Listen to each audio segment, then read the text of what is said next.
Welcome to part 6, and this is where we're going to dive a little bit deeper into why the market actually moves and who's participating. So, as you know, we are retail traders and we are trading against smart money. And I'm going to explain to you who smart money is and what the concepts is, and you'll start to process how to trade with understanding smart money concepts and smart money. But understand who you are as a trader and your position here. You're a retail trader. I'm a retail trader.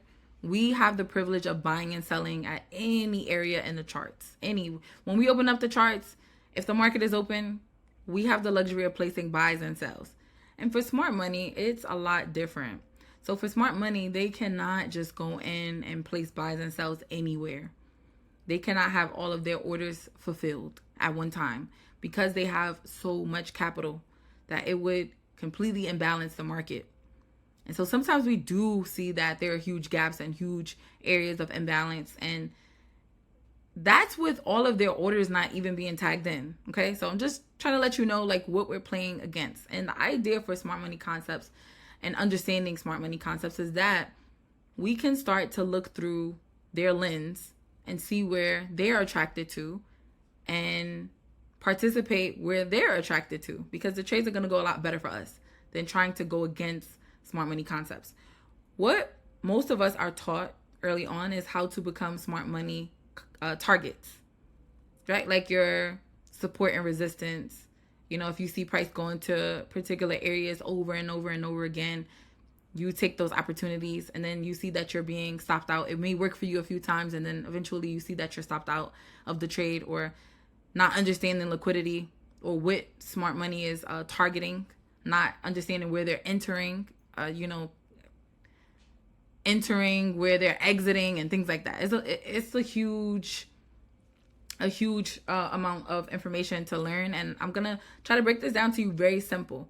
So very lightly, I'm gonna go over who smart money is.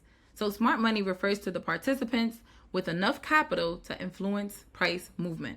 This includes banks. Did you know that your banks are participating in this market? Like, I was so amazed when I found that out. Hedge funds, investment firms, market makers, and proprietary trading firms, as well as large institutional investors.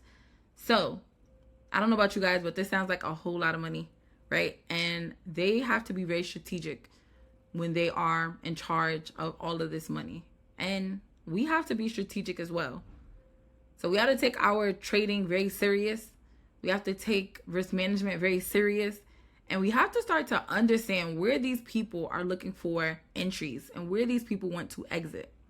So these participants, as I explained to you, cannot simply buy or sell like retail traders because the size of their orders, okay? Their orders are so huge that even when they are placing or putting in their orders, not all of their orders are even able to be fulfilled, okay? Because the small amount of orders that's being fulfilled creates imbalance, and the market has to then rebalance itself. Is that kind of making sense a little bit? So imagine if all of their orders were being fulfilled, price would just be moving in one way, okay? Think of it like new coins and new companies. When we see new companies go public and everybody starts to invest and it just shoots up in one direction, okay, eventually, everybody who is buying in at the top in the middle, they get kind of wiped out because the market has to then correct itself. So think of it like that. Okay, with trading, we have to have some type of balance, which is why you see price go up and down, up and down, up and down. Okay, I hope that I did not confuse anybody. So, long story short, they leave clues in the charts, and our job is to learn to identify what these clues are. So, what are the concepts? SMC. Okay, that's the process of reading those clues. Instead of randomly buying and selling, we need to learn how to analyze. Number 1, structure. Number 2, liquidity. Number 3, liquidity sweeps. Number 4, fair value gaps. Number 5, order blocks. Last but not least, premium and discount. This is my favorite. I cannot wait to go over this premium and discount lesson. So all of these concepts help us understand where participants may be interested in doing business. Trading is transactional. It is a business. We have to treat it like a business. So when you are loading up your trading accounts, getting yourself ready for a trade, you have to ask yourself, is this a good area for me to do business? Because your money is your business, right? It's a transaction. Is this a good place for me to do business? Okay, that's going to stop you from like randomly buying and selling everywhere. So why do traders use smart money concepts? It's because price is not moving randomly. Do not think that trading is a game of probabilities. Do not think that trading is a game at all, right? Don't think that it's moving completely random. There's always intention behind price action. So price is constantly moving from one area of liquidity to another. If you don't take anything from this series, learn liquidity. Learn what that is, okay? So this is what moves the market. When we understand where liquidity sits and where larger participants may be active, we can make more informed trading decisions. So a simple summary is that smart money concepts is a way of reading the chart to understand where larger market participants may be buying, selling, taking profits, or entering positions. So most of the time, traders are entering positions where the larger participants are taking profit, and this does change the direction temporarily of the market. And so you end up trading on the wrong side. Okay, this is why this is all so important.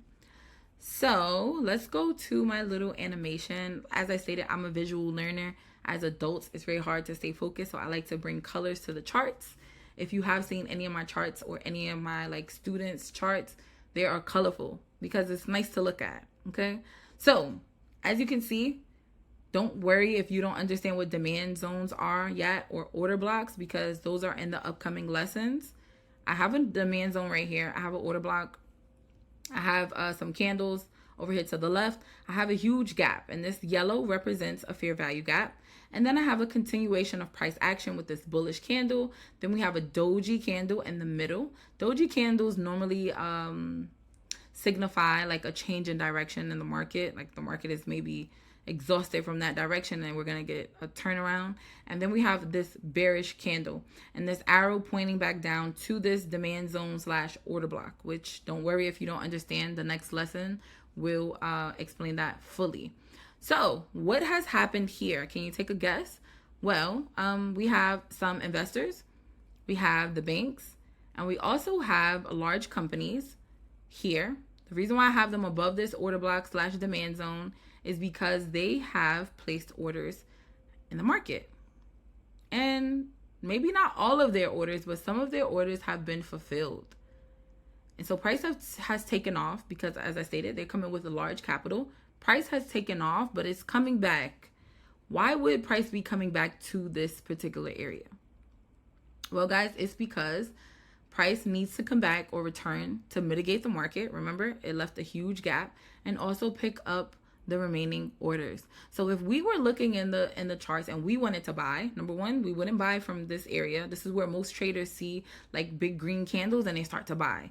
We want to actually wait for the market to correct itself, right? Come back down to this area because other large participants are also interested in this area. They are looking at this as well.